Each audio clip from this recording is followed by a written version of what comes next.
ভারত যেন মুসলমান নিধনের একটা বধ্যভূমিতে পরিণত হয়েছে। মাথুরার শাহী মসজিদের 13 একর জমি গ্রাস করার চেষ্টা করা হচ্ছে। তাজমহলকে নিয়েও ষড়যন্ত্র করা হচ্ছে এবং তেজ মহালয় বানানোর ষড়যন্ত্র করা হচ্ছে। জ্ঞানবাবী মসজিদে শিবলিঙ্গ পাওয়া গেছে, এই জিগির তুলে বাবরি মসজিদের মতো জ্ঞানবাবী মসজিদকেও মন্দিরে পরিণত করার একটা চক্রান্ত চলছে। 1 লক্ষ মুসলমানদেরকে ঘরবাড়ি ছেড়ে তাদেরকে নিরাপদ আশ্রয়ে বা অন্যত্র পালিয়ে যেতে বাধ্য করা হয়। অফিসিয়াল হিসাব মোতাবেক 1800 বাঙালিকে হত্যা করা হয়, যাদের অধিকাংশই বা প্রায় মুসলিম। আসসালামু আলাইকুম ওয়া রাহমাতুল্লাহি ওয়া বারাকাতুহু। আলহামদুলিল্লাহি ওয়াহদাহু ওয়াস সালাতু ওয়াস সালামু আলা মান লা নাবিয়্যা বা'দা, আম্মা বাদ। সাগর ভাই, আপনাকে ধন্যবাদ। অত্যন্ত চমৎকার এবং সমসাময়িক একটি বিষয়ে আজকে আপনি আলোচনার আয়োজন করেছেন, এজন্য আপনাকে ধন্যবাদ। আজকে আমার সাথে আলোচক প্যানেলে যারা যুক্ত হয়েছে সবাইকে ধন্যবাদ জানিয়ে শুরু করছি। আমি যদি এক কথায় বলি যে ভারতে আজকে মুসলমানের যে অবস্থা, ভারত হচ্ছে সংখ্যালঘু নির্যাতনের প্রজনন কেন্দ্র। আমরা যদি একটু পিছনে ফিরে তাকাই, আমরা ফিরআউনের কথা শুনেছি। ফিরআউনের প্রতিচ্ছবি আমরা দেখতে পেয়েছি ইসরায়েলের রাষ্ট্রপ্রধান নেতানিয়াহু তার মাধ্যমে। তিনি যে সে যে নির্যাতনের স্টিম রোলার চালিয়েছে মুসলমানদের উপরে, সেই মুসলমানদের যে নির্যাতনের ধরন, এটা মনে হচ্ছে যে দ্বিতীয় ফিরআউনের ভূমিকায় অবতীর্ণ হয়েছে নেতানিয়াহু। এবং আপনি যদি ইসরায়েলের প্রতিচ্ছবি দেখতে চান, তাহলে আজকে আমাদেরকে ভারতের দিকে তাকাতে হবে। ভারতের যেই অবস্থা আমরা দেখছি, এটা মনে হচ্ছে যে এটা দ্বিতীয় ইসরায়েল। এবং নরেন্দ্র মোদী সরকার ক্ষমতায় আসার পর থেকে মুসলমানদের যে শোচনীয় অবস্থা, এর অনেকগুলো দিক এখানে রয়েছে। সাম্প্রতিককালে যেটা হয়েছে এবং যেভাবে মুসলমানদেরকে নির্যাতন, নিষ্পেষণ, নিপীড়ন চালানো হচ্ছে, এটাকে এটা দেখে আমাদের কাছে মনে হচ্ছে যে এটা একটা দ্বিতীয় ইসরায়েল অচিরেই হতে যাচ্ছে মুসলমানদের উপরে এই নির্যাতন দেখে। আপনি জানেন যে ইতোমধ্যে আমরা সোশ্যাল মিডিয়ায় দেখেছি যে আজকের এই সভ্য পৃথিবীতে একজন মুসলিম নারীর হিজাব যেভাবে টেনে খোলা হয়েছে, আমার কাছে লজ্জা লাগে যে এটাকে সভ্য পৃথিবী বলবো নাকি অসভ্য পৃথিবী বলবো। এটা আইএমএ জাহিলিয়াত যুগকেও হার বানায়।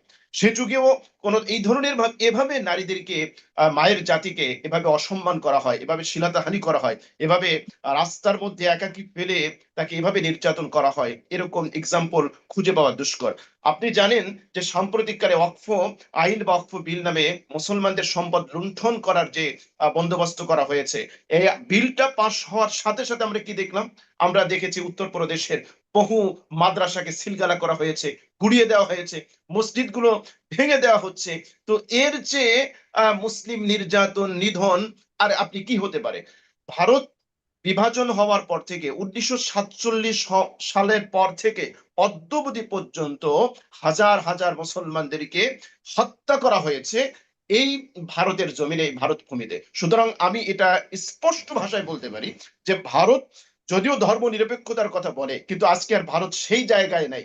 বরং ভারত সংখ্যালঘু নির্যাতনের একটা এক্সাম্পল হয়েছে। অদূর ভবিষ্যতে যদি কেউ সংখ্যালঘু নির্যাতনের এক্সাম্পল দেখতে চায়, তাহলে সে ভারতের দিকে তাকাতে পারে। এমন কোন নির্যাতন নাই যেটা মুসলমানের উপর হয় নাই। মুসলিম তরুণীকে পুড়িয়ে হত্যা করা হয়েছে। আমি এখানে একটু কোট করি সাগর ভাই। 1947 সালের পর থেকে এ পর্যন্ত ভারতের কিভাবে মুসলমানদের হত্যা করা হয়েছে আমি এখানে একটু কোট করি। 1964 সালে কলকাতা দাঙ্গা, এই দাঙ্গায় 800 মুসলমানদেরকে হত্যা করা হয় এবং 1 লক্ষ মুসলমানদেরকে ঘরবাড়ি ছেড়ে তাদেরকে নিরাপদ আশ্রয়ে বা অন্যত্র পালিয়ে যেতে বাধ্য করা হয়। 1983 সালে নেলি ম্যাসাকার, এটি আসামে সংগঠিত হয়। এই ম্যাসাকারের আরেকটা নাম ছিল বাঙ্গাল খেদাও আন্দোলন। এই ম্যাসাকারে অফিসিয়াল হিসাব মোতাবেক 1800 বাঙালিকে হত্যা করা হয়, যাদের অধিকাংশই বা প্রায় মুসলিম।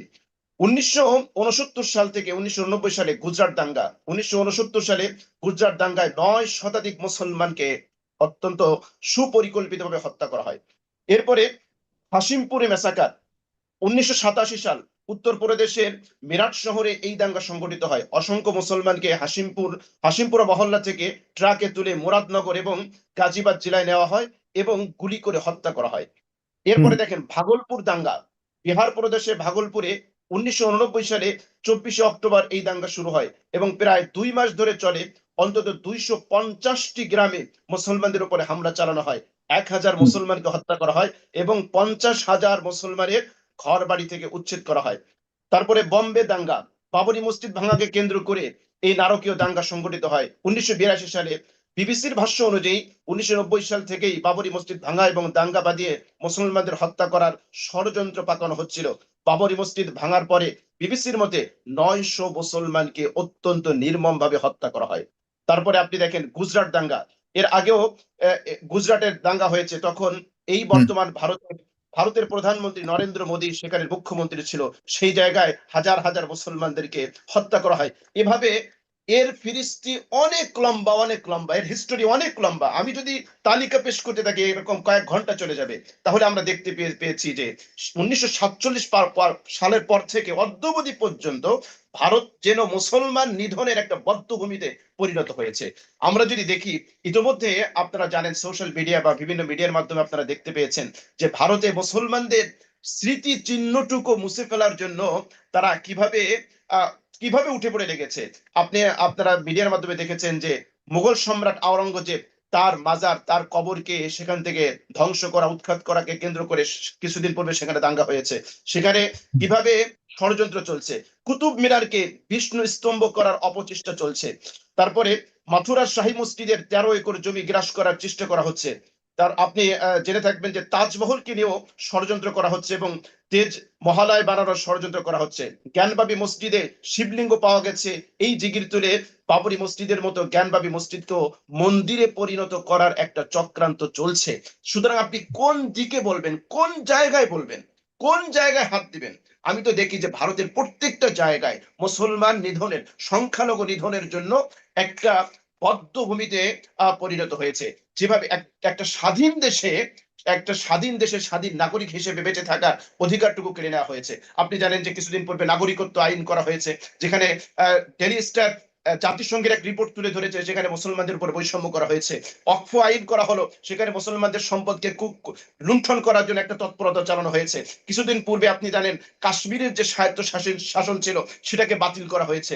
তার মানে প্রত্যেকটা জায়গা থেকে মুসলমানদেরকে হত্যা করা, মুসলমানদেরকে নিধন করা, মুসলমানদেরকে ভারত থেকে বিতাড়নের জন্য একটা অপতৎপরতা এখানে চলছে। সাগর ভাই, আমি যদি এখানে আরেকটু কোট করি, যে পৃথিবীতে একমাত্র রাষ্ট্র, ভারত গর্ব করে বলতে পারে এই জায়গায়, যে একমাত্র রাষ্ট্র যেখানে রাষ্ট্রীয় তত্ত্বাবধানে ধর্মীয় প্রতিষ্ঠানকে হত্যা করা হয়। রাষ্ট্রীয় তত্ত্বাবধানে রাজনৈতিক দলের ছত্রছায়া থেকে ধর্মীয় প্রতিষ্ঠানকে যেখানে ধ্বংস করা হয়। 1992 সালে বাবরি মসজিদকে ধ্বংস করা হলো। এরপরে আপনারা জানেন 25শে ফেব্রুয়ারি 2020 জয় শ্রীরাম স্লোগান দিয়ে দিল্লির অশোকনগরে একটি মসজিদে আগুন লাগিয়ে দেওয়া হয়। মসজিদের মিনার থেকে মাইক ফেলে দিয়ে সেখানে লাগানো হয় হনুমানের ছবি সম্বলিত পতাকা। 1 ফেব্রুয়ারি 2024 উত্তরপ্রদেশের বারাণসীর জ্ঞানবাপী মসজিদে ভূগর্ভস্থ একটি কক্ষে আদালতের অনুমতিতে বৃহস্পতিবার সকালে থেকে সেখানে পূজা শুরু হয়। মুসলমানদের ধর্মীয় একটা জায়গা হচ্ছে, ইবাদতের একটা জায়গা হচ্ছে মসজিদ, সেই জায়গায় যদি মন্দির পূজা শুরু করা হয়। পৃথিবীতে একটা দেশে বিভিন্ন ধর্মের বিভিন্ন সম্প্রদায়ের মানুষ থাকবে, হিন্দু থাকবে, মুসলিম থাকবে, বৌদ্ধ থাকবে, প্রত্যেকের উপাসনায় ইবাদত করবে। আজকে আমাদের এখানে অনেক ভাই যুক্ত হয়েছে, আমি যদি তাদের কাছে প্রশ্ন করি যে আপনাদের কোন মন্দির যদি আমরা দখল করে সেখানে যদি নামাজ পড়া শুরু করে দেই, তাহলে আপনাদের কেমন লাগবে, আপনাদের কেমন কষ্ট লাগবে? ঠিক একইভাবে এটাও আপনাদের অনুধাবন করা দরকার, আপনাদের বোঝা দরকার যে মুসলমানদের ধর্মীয় অর্গানাইজেশন, মুসলমানদের সবচেয়ে ইবাদতের যে জায়গাটা মসজিদ, সেটাকে যদি আপনি দখল করে সেই জায়গাটাতে যদি আপনি পূজা শুরু করেন, এটা মুসলমানদের কলিজায় রক্তক্ষরণ হয়। আমার মনে হয় যে আজকের ভারতের যারা সরকার আছে, যারা ক্ষমতায় আছে, তারা এই অনুভূতিটুকুও তারা হারিয়ে ফেলেছে। তাদের কাছে মুসলমানরা যে মানুষ, এটা মনে হয় তারা ভুলে গিয়েছে।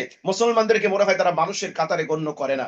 এজন্য আমরা বলি যে এই ভারত, এটা হচ্ছে মুসলমান নিধনের একটা বদ্ধভূমিতে পরিণত হয়েছে। আমি যদি এখানে একটু কোট করি, 25/11/2024 ঢাকা পোস্ট, ভারতে মুসলিম ইস্যুতে 3 মুসলিমকে গুলি করে হত্যা করা হলো। 27/7/2019 দৈনিক ইত্তেফাক, জোর করে জয় শ্রীরাম বলানোর পর মুসলিম যুবককে হত্যা। 11/5/2023 বিবিসি বাংলা, একের পর এক মুসলিম যুবককে হত্যা, ভারতে আবারও আতঙ্ক ছড়াচ্ছে কট্টরপন্থী গোরক্ষকরা। 16/10/2015 বিবিসি বাংলা, ভারতে থাকতে হলে গরুর মাংস বাদ দিতে হবে, হরিয়ানা রাজ্য মুখ্যমন্ত্রী বিজেপি নেতা মনোহর লাল। আমি এখানে একটু বলি, ভারতে যারা বসবাস করে তারা গরুকে গোমাতা বলে, আমাদের কোনো আফসোস নেই, তোমরা গরুকে গোমাতা বলো, শ্রদ্ধা করো, তোমাদের ধর্মের বিধান অনুযায়ী তোমরা এটা করো, কোনো সমস্যা নেই। কিন্তু হাস্যকর এবং মজার বিষয় হলো, ভারত যখন এই তাদের গোমাতাকে টুকরো টুকরো করে কেটে কেটে বিদেশে রপ্তানি করে লক্ষ লক্ষ ডলার আয় করে, তখন তাদের গোমাতার রেসপেক্ট, শ্রদ্ধা কোথায় যায়? কিন্তু মুসলমানের ধর্মে তো এটা হালাল, মুসলমান যখন গরু জবাই করে গরু খায় তখনই তাদের সব আত্মমর্যাদা সব বিলীন হয়ে যায়, কিন্তু নিজেরা যখন কেটে টুকরো করে বিদেশে পাচার করে, বিদেশে বিক্রি করে, তখন তাদের আর এই গোমাতার এই সম্মানটুকু থাকে না। এই ডাবল স্ট্যান্ডার্ড নীতি আমরা ভারতে আমরা দেখতে পেয়েছি।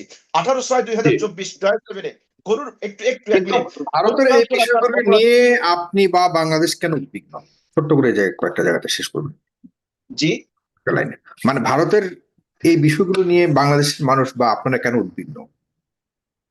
আমরা তো অবশ্যই উদ্বিগ্ন হওয়া উদ্বিগ্ন। পৃথিবীর যে কোনো জায়গায় যে কোনো মানুষকে যদি অন্যায়ভাবে নির্যাতন করা হয়, কোনো মানুষ যদি অন্যায়ভাবে মাজলুম হয়, আমরা সেই মাজলুমের পক্ষে। শুধু যে আমরা মুসলমানের পক্ষে তা নয়, আমরা জালেমের বিপক্ষে, জুলুমের বিপক্ষে। সুতরাং যেখানে নির্যাতন হবে সেখানে সোচ্চার।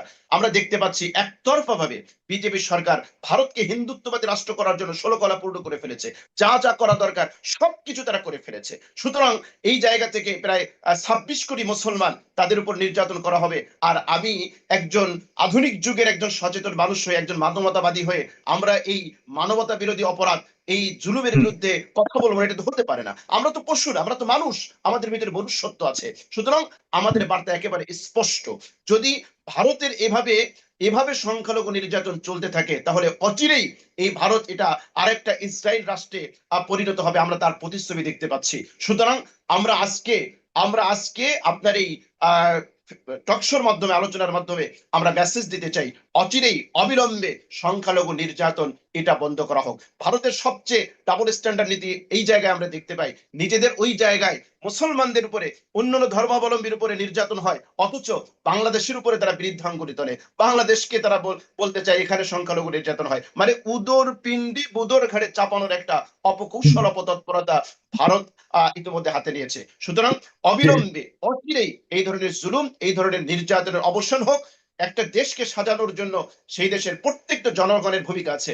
ভারতকে সাজানোর পিছনে, ভারতকে আজকের পর্যায়ে নিয়ে আসার পিছনে মুসলমানদের ভূমিকা আছে, কিন্তু অকৃতজ্ঞ কিছু মানুষ ভারতে আছে যারা মুসলমানদের অবদানকে তারা স্বীকার করতে চায় না। এটা মানবতা, এবং আমি মনে করি যে এরা মানবতার দুশ্মন, এরা সভ্যতার দুশ্মন, এরা রাষ্ট্রেরও দুশ্মন। ধন্যবাদ সাগর ভাই।